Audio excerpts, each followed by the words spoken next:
আজকে চলে গিয়েছিলাম জিয়াগঞ্জে। কারণ একটাই, আমাদের কিছুদিন আগে একটা ইনভিটেশন ছিল অন্নপ্রাশনে, সেটাতে আমাদের যাওয়া হয়নি। আর সেই পুচকুটাকে দেখবার জন্যে আজকে আমাদের যাওয়া। অনেক দিন পর বাইক নিয়ে বেরিয়ে পড়লাম। এতটা দূর যাব প্রথমে ইচ্ছে ছিল না, কিন্তু কিছু করার নাই। আরও দু একটা জায়গায় যাওয়ার আছে, সেই কারণেই বাইক ছাড়া উপায় নেই। অনেকটাই রাত হয়ে গেছিলো বেরোতে, বুঝতেই পারছিলাম। তবুও যাওয়ার পথে কিছুক্ষণ কাঠগোলার বাগানের সামনে একটি চায়ের দোকানে চা, তারপর কোল্ড ড্রিঙ্কস, আমুল লস্যি, যে যা ইচ্ছা আর কি খেয়ে নিল। একটু বসেও নেওয়া হলো। তারপর আবার আমরা রওনা দিলাম।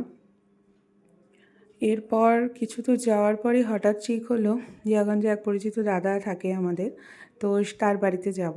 তো আগে থেকে প্ল্যানটা একদমই ছিল না, তাই হঠাৎ করেই তার বাড়িতে চলে যাওয়া।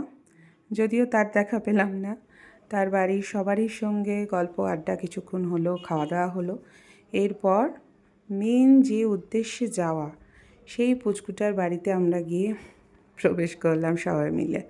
বেশ মজা হলো, অনেক দিন পর অনেক আড্ডা হলো, সাথে খাওয়া দাওয়া। আর সেই পুচকুটাকে দেখতে যাওয়ার পথেই পড়েছিল অরিজিৎ সিংয়ের বাড়ি। তো উনি বাড়িতে আছেন নাকি সেটা আমার ছেলের কোশ্চেন ছিল। যাই হোক, সেখানে জিজ্ঞাসা করা হলো, বাড়িতে নেই।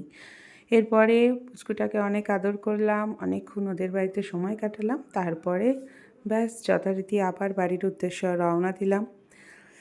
কারণ এখন যদি না বেরোই তাহলে আবার রাতে ফেরা অনেকটা রাত হয়ে যাবে।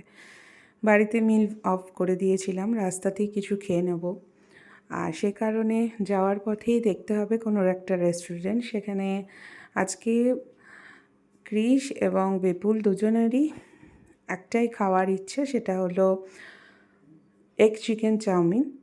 দেখি কোথায় পাওয়া যায়, সেই উদ্দেশ্যে এখন রওনা দিয়েছি। যাওয়ার পথে যেখানে ভালো মনে হবে সেখানেই খেয়ে নেবো আমরা। কারণ একটাই, অনেকটাই রাত হয়ে গেছে।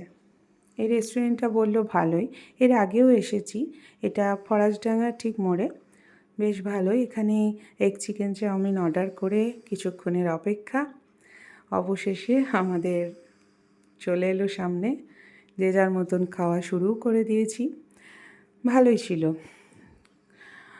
এইটা খাওয়া দাওয়ার পর অবশেষে বাড়ির উদ্দেশ্যে রওনা। আজকে সন্ধ্যেটা বেশ মজাদার, ভালোই কাটলো। পরের ব্লগে দেখা হচ্ছে, টাটা।